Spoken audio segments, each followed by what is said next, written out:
কপাল পুড়ল ইংল্যান্ডের, স্কটল্যান্ডের কাছে কেঁদে ভাসল ইংল্যান্ড।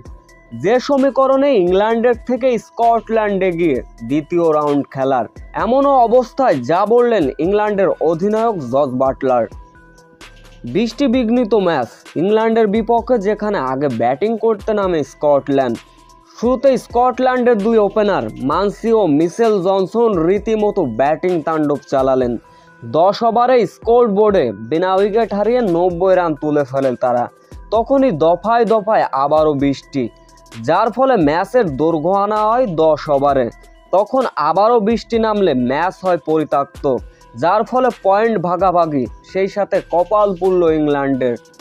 এদিকে দুর্বল দল স্কটল্যান্ডের বিপক্ষে ম্যাচ পরিত্যক্ত হয়। দুঃখ প্রকাশ করেছেন ইংল্যান্ড অধিনায়ক জস বাটলার।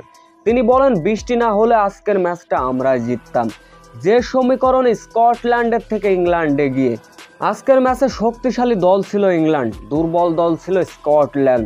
তাই স্কটল্যান্ড ইংল্যান্ডের কাছে পাত্তা পেত না, এটাই স্বাভাবিক।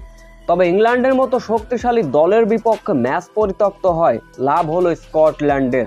দ্বিতীয় রাউন্ড খেলার জন্য যে গুরুত্বপূর্ণ পয়েন্টটি দরকার সেটা পেয়ে গেল স্কটল্যান্ড।